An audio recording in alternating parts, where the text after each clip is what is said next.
Relationship advice. Update: my best friend wants me to work with my offender on her wedding. Original story. I have a best friend, we'll call her Tina, who I've known most of my life. We have had a strong friendship from middle school all the way until we graduated from the same college. We have always been there for each other, and I tell her pretty much everything. Back in junior year of high school, a guy, we'll call him Rod, forced me at a house party. He never apologized for it, and it put me in a deep downward spiral to the point where I almost wanted to drop out in order to never see his face again. I told Tina about it, and she did everything she could to support me. Fast forward to early 2020, Tina and her boyfriend, Josh, announced that they were getting engaged, and Tina wanted me to be the maid of honor. I was beyond excited to do it. We've always talked about being each other's maids of honor.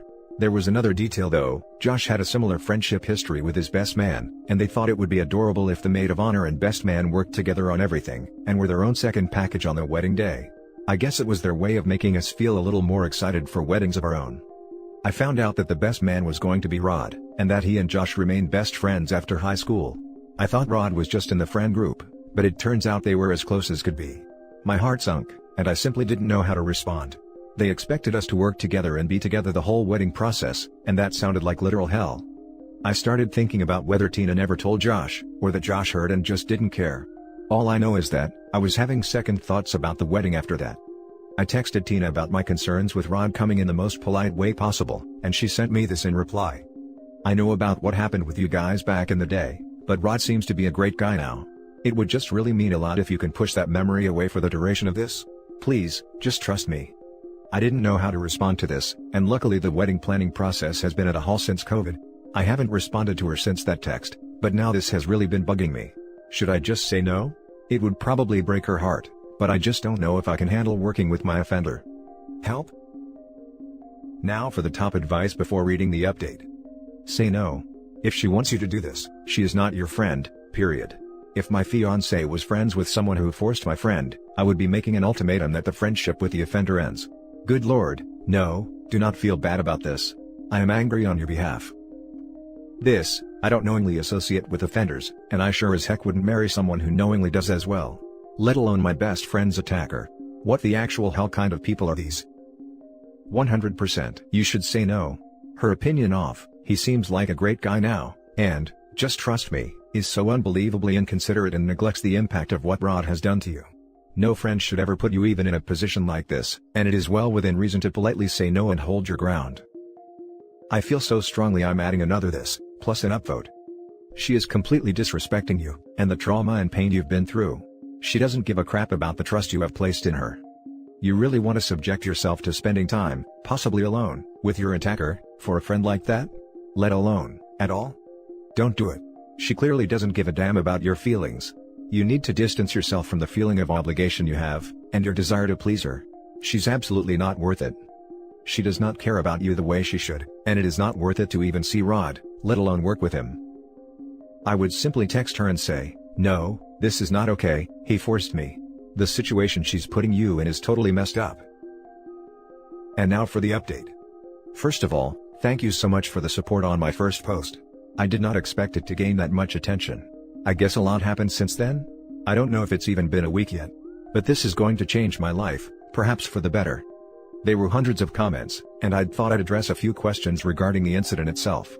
I don't appreciate how some of these were asked, but I'll share anyway for the sake of clarifying things. 1. Was I under the influence? Yes, but I remember vividly saying no. I was drunk enough to have all my strength and mobility wonky, but I didn't black out or anything. The force he used on me didn't seem that of someone who was drunk. He looked completely sober, but I could be wrong. I remember a couple of times when I was trying to lift myself off the bed, and he would push me back down. I remember the expression on his face. Like you guys said, I wouldn't wish it on my worst enemy. That's all I'm willing to share for now. The only person who knows all the details is Tina.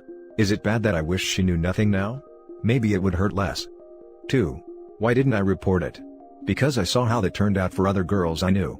I've had a few other friends, not Tina, who have had the same thing happen to them and nothing came out of reporting it, and it made them feel worse. Just the few comments calling me a liar stung, so I can't imagine how I would have felt back as my unstable teen self. Not only that, I was scared of what Rod would do if he found out I had reported him. There was just something about him that made me never want to cross him. Reading all your comments, it seems pretty clear that how Tina was treating me was extremely inconsiderate, and I should find a new friend. Although it was a huge slap in the face, I came to my senses, and believed that I couldn't be around someone who would do that to me. Some of you said to expose them during vows, but that's just not the kind of person I am, and it might not turn out well. A few of you gave me example texts I could send, which I am extremely thankful for, but I decided to send this. I've had time to think about it, and I just can't be your maid of honor anymore. It's so hurtful that you were telling me to pack up my trauma for who knows how long, until your wedding day. I just can't do it. I don't think I will come at all knowing that he's going to be there. I'm sorry. It's pretty weak, but it's probably the meanest text I've ever sent. An hour later, I get a call from Josh. He asked me what was going on with me and Tina, and that she was extremely upset. A part of me snapped and I said, I don't know, what's going on with you making someone who forced me, best man? I don't usually blurt things out like that. He was confused and I repeated myself. He was silent for a few seconds and then asked if he could come over. I was a little wary of the idea, but I said sure. I know, we should be social distancing, but this really needed to be discussed. He comes to my apartment 40 minutes later without Tina. I have never hung out with Josh one-on-one before, it was always with Tina. Josh always had a really cute and sweet personality, and I've always approved of him when it came to dating her. He was really only a friendly acquaintance to me though. We sat down and spoke for over an hour. Tina had told Josh that the reason I wasn't coming to the wedding was that I didn't want to work with Rod. Because I had a crush on him. And thought she was forcing the relationship too much. So basically, she said we had a petty girl fight. My jaw hit the floor and I was fuming. She had obviously never told Josh what Rod did to me. I shared that Rod had forced me back in high school, and that Tina knew about it. I asked if he knew too. He said he didn't, but at one point, Rod did mention that a few crazy witches implicated him of our senior year. This obviously didn't include me, since I only told Tina and a few family members. Josh believed him at the time, but I guess after hearing me say it's starting to dawn on him that his friend was a liar. Here's something that I didn't expect. Josh shared with me that he was forced when he was a kid by an older brother of a friend he had. He said that if he was forced to work with said brother on a wedding, he would absolutely refuse. He apologized heavily on behalf of Tina, but I won't forgive unless she says it herself. I know some of you may think Josh is lying, but I believe him. I could see it by Josh's face and body language that the realization really weighed down on him, and I felt bad. In a way, we were both going through a betrayal. I asked if he was okay to go home, and he said yes. He thanked me for telling him and left. I don't know if I'll stay in touch with him, but I was beyond furious with Tina at this point. I was expecting an angry text coming from her, and sure enough, I got it at like midnight. She went off saying that I'm going to end up destroying their marriage, how could I do that to her, etc. etc. I just pressed the block button and went to bed. Quickest decision ever made. I'm feeling a little down in the dumps right now, yet slightly relieved. I'm going to try to connect with other friends and try to move on from this. If I'm feeling brave enough, I might try to find these crazy witches, and see if we can make a case against Rod. Knowing that there are other victims makes me feel so guilty I want to scream. Sorry it's not too happy of an ending, but I think it might have been more unhappy if I decided to go along with it. Thank you Reddit. Now for some comments. This is a somewhat wonderful update. While disappointed to see your friend, Tina, failing at being a friend, it brings me great pleasure to see Josh is a great human being and you are no longer working with this scumbag named Rod. You just saved yourself a lot of headache and emotional pain, and probably saved Josh from a horrible person. Win-win really. Absolutely.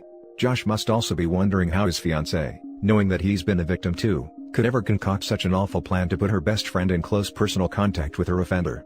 Josh dodged a huge bullet. Now he can clean house and lose Tina and Rod, who are obviously terrible people.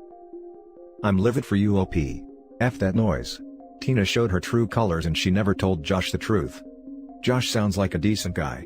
You should stay in touch with him, especially since it sounds like in the reckoning with Josh and Tina, he's going to have to clean house, ending toxic friendships. There may be pressure on him to rug sweep, so hearing a voice of reason like yours may be a help. Tina doesn't deserve him, nor does she deserve your friendship. She's a liar and betrayer. She chose to protect an offender, all to not make waves. It wasn't like her fiancé was pressuring her to include Rod. Knowing everything, she made the executive decision to hide the incident and lie about why you backed out of the wedding. Terrible.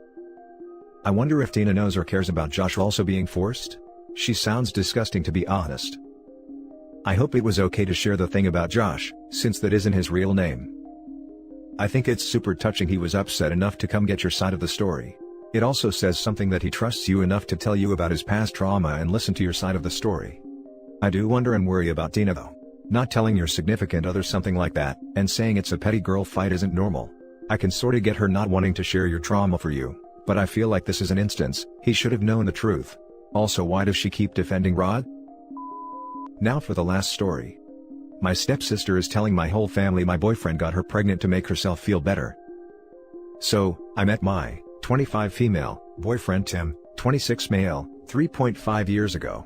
We hit it off, he was great and sweet and we get along perfectly. Until I introduced him to my family. My mother had gotten remarried a few months earlier. I like my stepdad and we get along fine. My stepsister Sarah, who is 26 female, and I were friendly but not besties by any means. She is kind of an intense party girl, and being in our 20s, we only saw each other at family events. So, I introduced him to my family, at which point we learned that Sarah used to date Tim when they were 20. It was only a few months, and Tim said they broke up because she made out with another guy at a nightclub while drunk. Sarah got upset and started saying I had to break up with him because it was weird. She called Tim her sloppy seconds, and tried to get our parents to force us to break up. I said no. It had been years since they'd been together, and I didn't even know Sarah when she was dating Tim. I got pretty upset because my family jumped on the bandwagon of saying we should break up. For the past few years at any family gathering Sarah would mention how they used to date, and act like I stole her boyfriend and has been selling that narrative to my family and friends. It became obvious that she was jealous. But I liked Tim, so we just ignored it and kept dating. So now a few years later, Tim and I live together and we've been talking about marriage and stuff, and I recently had a conversation with my mom about how I thought Tim was going to propose, because he's not exactly subtle and we've talked about this for a while. At which point Sarah, who just moved back in with our parents, walked in. She started asking a bunch of invasive questions about our relationship and being weird. Sarah is 4 months pregnant. The father, she said, was some deadbeat guy she'd hooked up with who wants nothing to do with her, but she wants to keep the baby. I'd been making an effort taking her to appointments and offering to help babysit and trying to be excited for her. Until a week ago when my stepdad sent me a long text, saying how I could marry him because he is the real father of Sarah's baby. I was immediately very upset and confronted Tim, who was completely shocked and said Sarah was lying. He said there's no way and he didn't cheat on me, and he would gladly have a paternity test to prove that. Unsure, I asked Sarah for more details about when they slept together, which she says happened a few times. She was shaky, and went back and forth on details. The dates and times don't match up with what I can remember of what Tim and I have been doing. She also said she came to her house to see him, but since COVID, I've been working from home. So, I can't imagine how they managed that. I'm pretty sure now that she's lying to get us to break up, because she's still jealous. But now my family are involved and have been sending me hateful messages saying I need to break up with Tim and let him be with Sarah. She's telling everyone he's in love with her, and I'm keeping him from her. She has no proof and he strictly denied everything. I texted her asking for proof of any of this happening, and she sent me some fake photoshopped screenshots, that I can tell are fake, where she's put Tim's name over a friend's number and pretended he was messaging her. I checked, and the friend all but admitted it to me and tried to laugh it off. She badly photoshopped the timestamps. I actually don't know what to do now.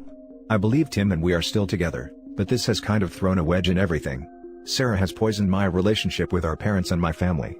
I feel sick to my stomach, and Sarah is now saying she won't give me a paternity test. For now, I've cut everyone off except Tim, but I don't know what to do now. Now for the top comments. You can have Tim file a paternity action in court, based on the accusations. Then a court order would force Sarah into admitting that she is lying. Not you can have him, freaking make him.